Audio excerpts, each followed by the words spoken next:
Okay, here we've got Modernism Part 2, kind of. This is the United States and Mexico. Same time period, 1900 to 1945.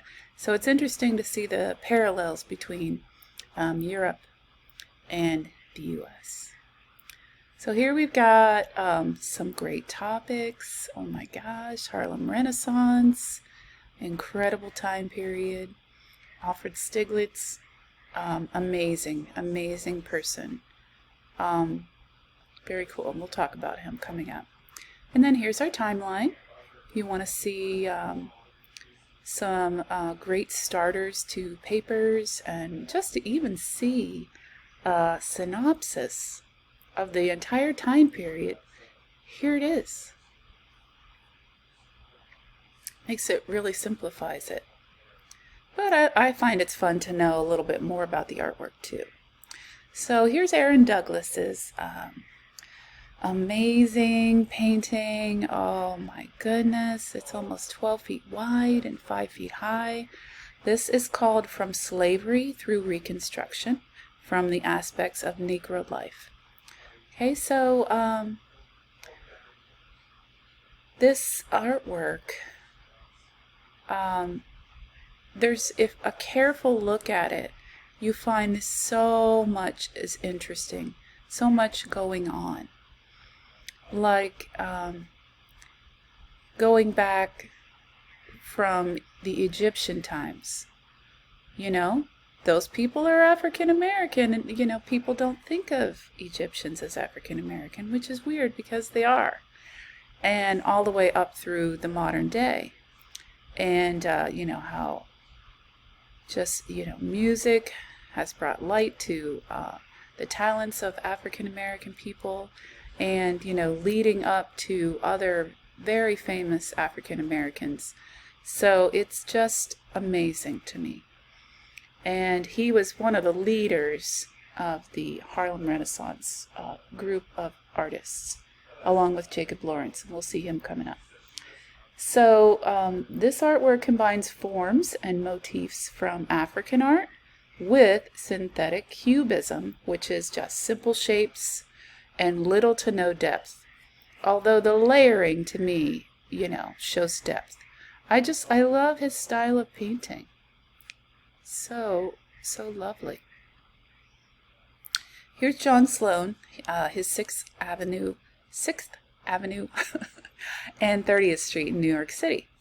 So he was a member of the Eight. The Eight was the name of this group, who painted scenes from the lives of the underclass of New York City, such as 6th Avenue and 30th Street. The subject that was the focus of the work of the American movement, known initially as the Eight, and then later as the Ashcan school, is the bleak and seedy aspects of city life. Oh my gosh, if you know anything about the history of our country, when Europeans first started to, I guess you would say, migrate over to the States, New York City was just, there were so many horrible things going on. There was, people would offer like this little box-sized space with no heat, no water, and they would charge money to the people who had nowhere to go. And so it was like tenement living, so kind of like living in the projects in a huge way. Okay, here we have Duchamp. Duchamp comes to America. Yes. Okay, so nude descending a staircase. I love showing this to children, and I tell them it's going to be shocking. So, because everyone thinks by the title, nude descending a staircase. What am I going to see? Is it going to be someone naked? And so all the photographers are coming to the gallery where it's displayed, and they're like, everybody's making fun of it. There's no nude. So again, Duchamp strikes again.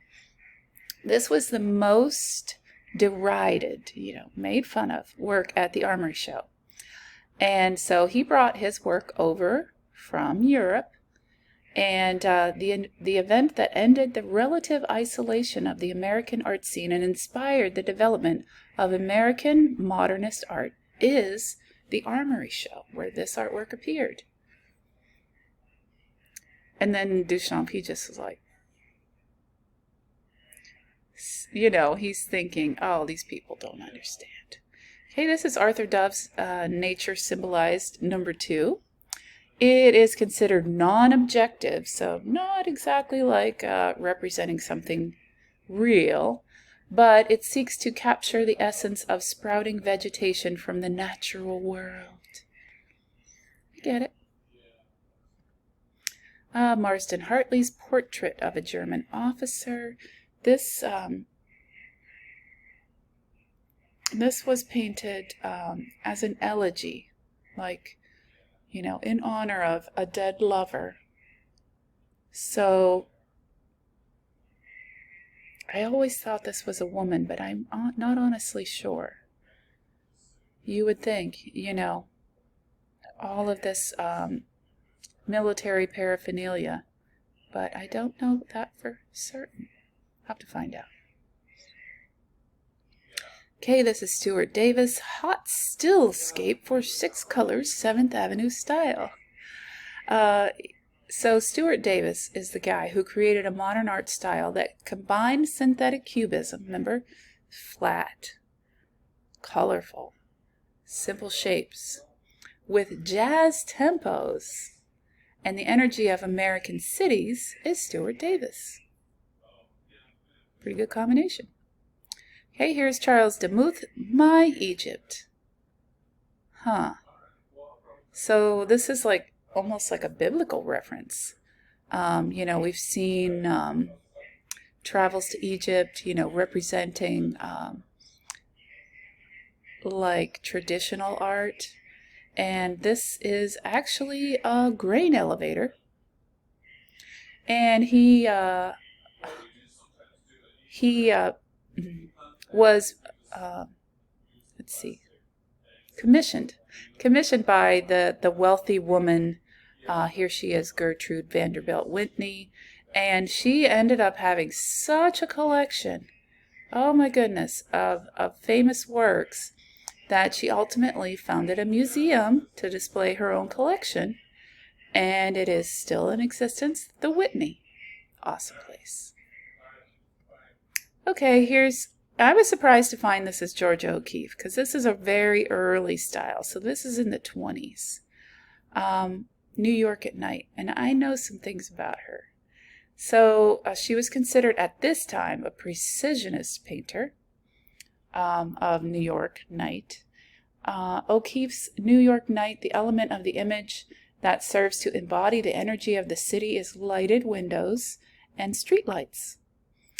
The unique American style that combined synthetic cubism with a fascination with the presence of machinery in contemporary life is Precisionism.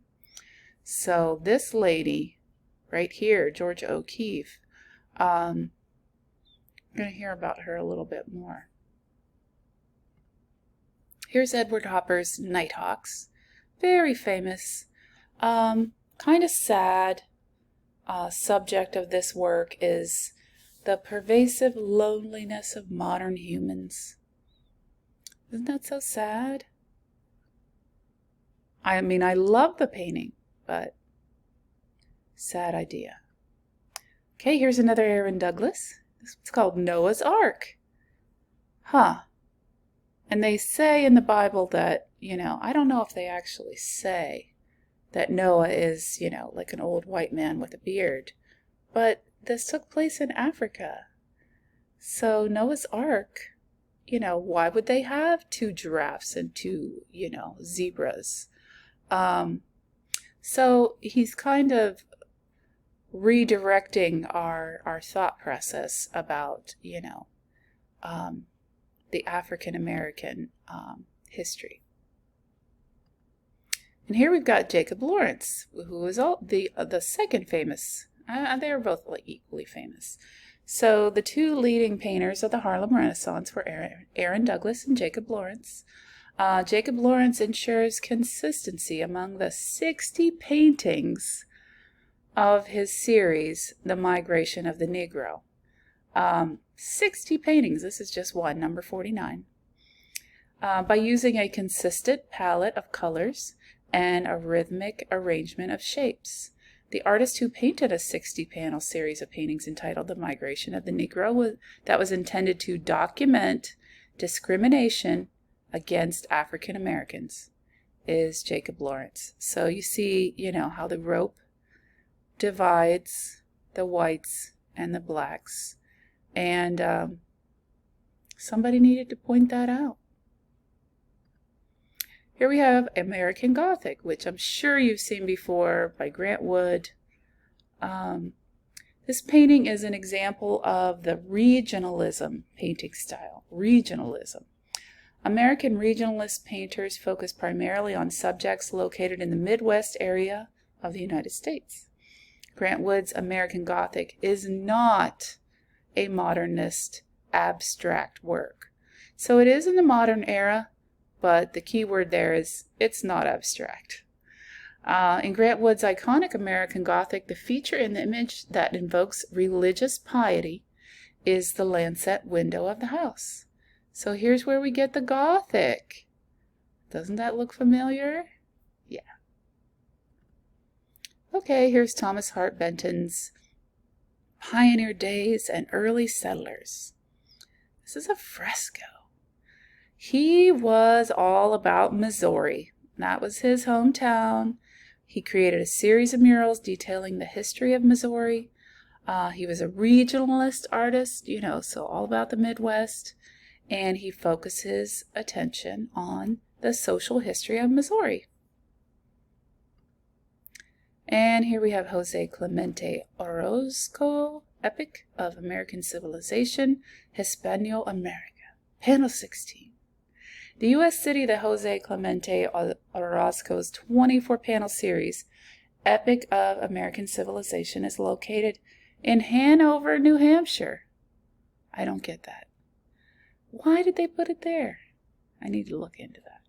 So, Jose Clemente Orozco's mural series, painted shortly after the Mexican Revolution, had indigenous peoples as its central heroic focus, as well it should.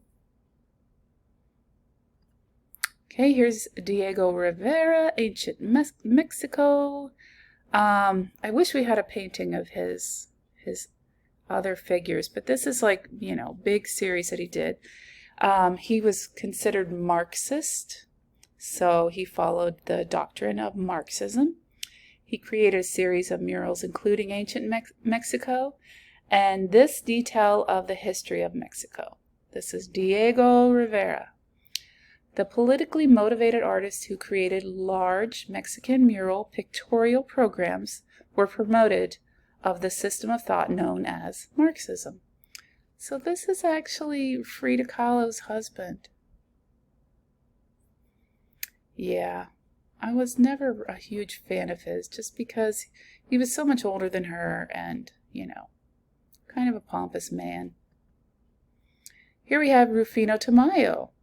I love how his work kind of goes back in history to, that Ibero-American community. And this is called Friend of the Birds. How sweet. Here we have Frida Kahlo's The Two Fridas.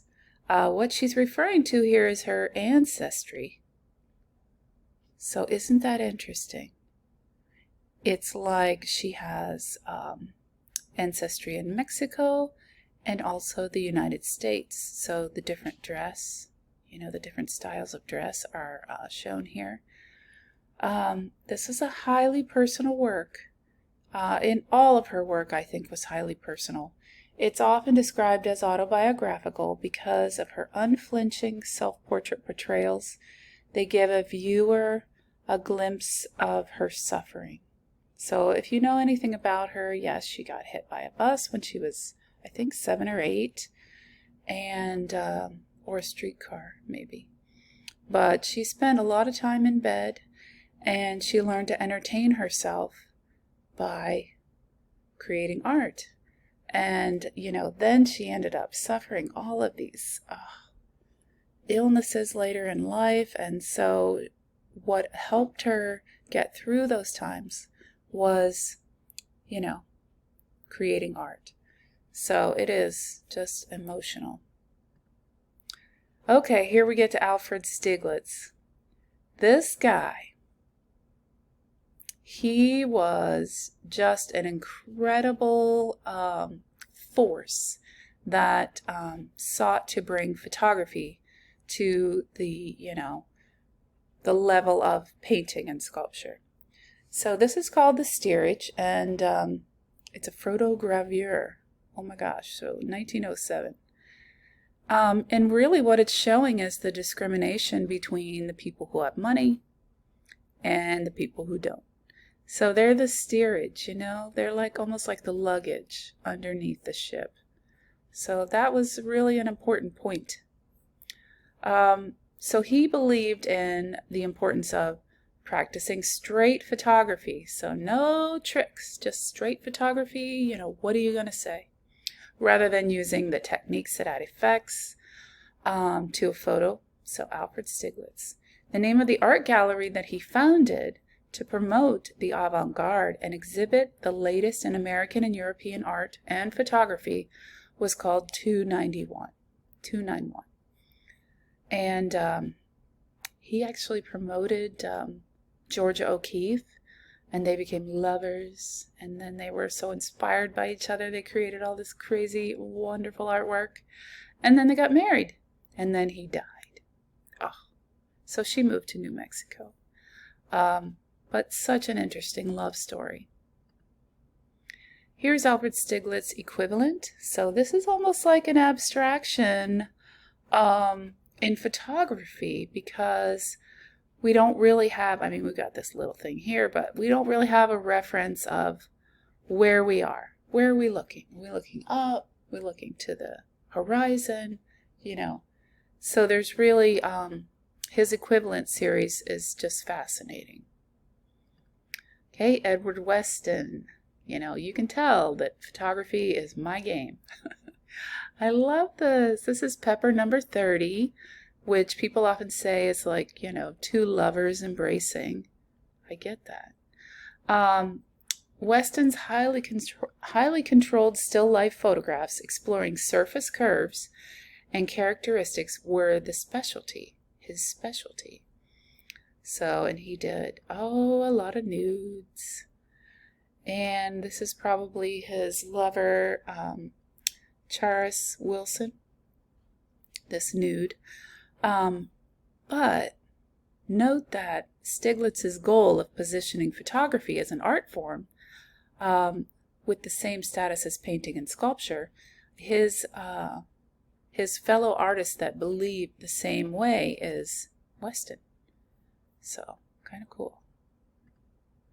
Okay, wow, you've probably seen this picture. This is Dorothea Lange's Migrant Mother.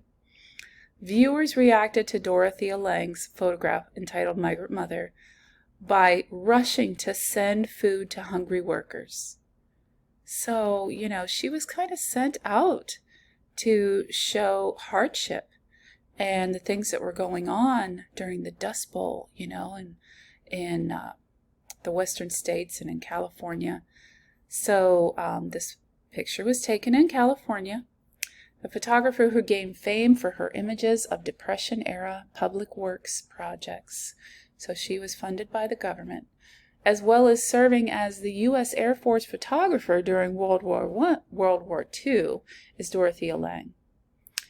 The photographer who was hired by the U.S. Resettlement Administration to document the deplorable living conditions of the royal poor is Dorothea Lange. So amazing. I know so much about this. And there's so much to be found. I feel like it would be a great topic for a paper.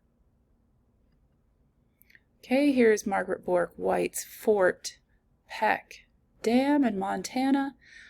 She was also employed by the government to go out and take pictures of,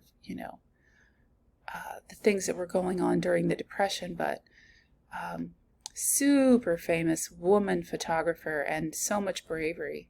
She would hang out of a plane to take a picture of the city, and I would not do that.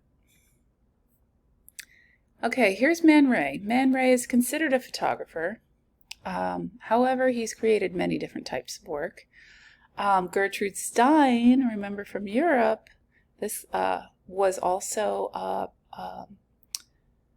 patron of Man Ray. So cool.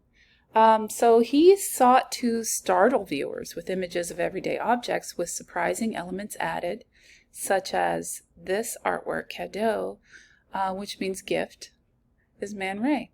The artist who created cadeau, a work of art that could be described as a wickedly funny gift, is Man Ray. Yeah, gift is the best name for it ever. Okay, Alexander Calder, he invented the mobile and used his engineer brain to weight everything so perfectly. So he created large-scale kinetic sculptures based on the principles of engineering. The sculptural form of the mobile, developed by Alexander Calder, has its parts so carefully balanced that they move with the slightest current of air. Calder's mobile, entitled Lobster Trap and Fishtail, was commissioned for a setting at the Museum of Modern Art, the MoMA. I want to go there this summer. They were closed last summer for COVID. William Van Allen, the spire of the Chrysler Building. Okay, couldn't get much more famous than the Chrysler Building in New York City. So this building displays iconic elements of the Art Deco style. The unusual material that was innovatively adapted to architectural use for, decorative elements is stainless steel. I get so excited about this time period. Hey, here's Frank Lloyd Wright. Incredible architect, so well known. This is his Roby house. His term for the homes he designed, such as the Roby house, which had an open ground plan and long ground-hugging lines, is the Prairie house. The element that Wright made the central feature of his Prairie houses, designed and built in Chicago, is the fireplace. I'd like to see that. I truly would. Okay, so Wright, this is the plan for the Roby house. See, the fireplace is in the center. He also designed smaller, less expensive dwellings for lower income people, and they were given the name Usonian houses. So how nice of him to think about people who were not fabulously wealthy, like, people who own the Kaufman house, right? The element of the landscape that Wright deliberately incorporated into his designs for the Kaufman house is the waterfall. So everyone calls this falling water. It's in Pennsylvania. I've been there. It's awesome. So amazing architect. Okay, here's additional notes about wonderful artist Ben Shahn. Sorry that we don't have his artwork in our lecture this week. It deserves to be here. Discussion questions. Really great ideas for papers, all of these. So even if you wanted to simplify it and just discuss the artist, or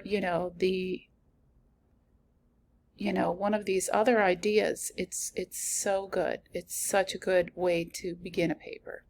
Okay, that's it. Bye.